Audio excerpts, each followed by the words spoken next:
ವಾರದ mini vlog ಇದು. ಯಾವುದಾದ್ರೂ ಗಿಡ ಚಿಗುರ್ತಾ ಇದೆ ಅಂದರೆ ತುಂಬ ಖುಷಿಯಾಗುತ್ತೆ. ಹಾಗೆ ಈ ರೀತಿ ಗಿಡ ಒಣಗೋದನ್ನು ನೋಡಿದರೆ ತುಂಬಾ ಬೇಜಾರು ಕೂಡ ಆಗುತ್ತೆ. ಮಾರ್ನಿಂಗ್ ಈ ಚಳಿಯಲ್ಲಿ ಒಂದು ಲೋಟ ಬಿಸಿ ಕಾಫಿಯಿಂದ ನನ್ನ ಡೇನ ಸ್ಟಾರ್ಟ್ ಮಾಡ್ತಾ ಇದ್ದೀನಿ. ಇವತ್ತು ತಿಂಡಿಗೆ ಇಡ್ಲಿ ಹಿಟ್ಟನ್ನು ರುಬ್ಬಿಟ್ಟಿದ್ದೆ. ಲಾಸ್ಟ್ ವ್ಲಾಗ್ನಲ್ಲಿ ಕಾಳು ನೆನೆಸಿಟ್ಟಿದ್ದೆ ಮೊಳಕೆ ಬರಲಿ ಅಂತ. ಇವತ್ತು ಮೊಳಕೆ ಕಾಳಿನ ಸಾರನ್ನ ಮಾಡ್ತಾಯಿದ್ದೀನಿ. ಈರುಳ್ಳಿ, ಕೊತ್ತಂಬರಿ ಸೊಪ್ಪು, ಶುಂಠಿ, ಬೆಳ್ಳುಳ್ಳಿನ ಒಂದು ಸಲ ರುಬ್ಕೊಳ್ತೀನಿ. ಕಾಯಿ, ಮಸಾಲೆ, ಖಾರದ ಪುಡಿ, ಧನಿಯಾ ಪುಡಿ, ಟೊಮೊಟೊನ ಬೇರೆ ರುಬ್ಕೊಳ್ತೀನಿ.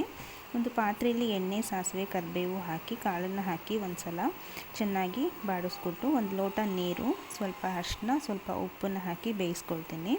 ನಂತರ ಈರುಳ್ಳಿ ಪೇಸ್ಟನ್ನ ಹಾಕಿ ಹಸಿ ವಾಸನೆ ಹೋಗೋವರೆಗೂ ಬಾಡಿಸ್ಕೊಂಡು ಖಾರನ ರುಬ್ಬಿದ್ದ ಪೇಸ್ಟನ್ನ ಹಾಕಿ ಸಾರು ಗಟ್ಟಿ ತೆಳ್ಳ ಬೇಕು ನೋಡಿಕೊಂಡು ನೀರನ್ನು ಸೇರಿಸ್ಕೊಂಡು ಉಪ್ಪನ್ನು ಹಾಕ್ಕೊಂಡ್ರೆ ಸಾರು ಕೂಡ ರೆಡಿಯಾಗುತ್ತೆ. ಈ ಕಡೆ ಪೂಜೆ ಕೂಡ ಆಯಿತು.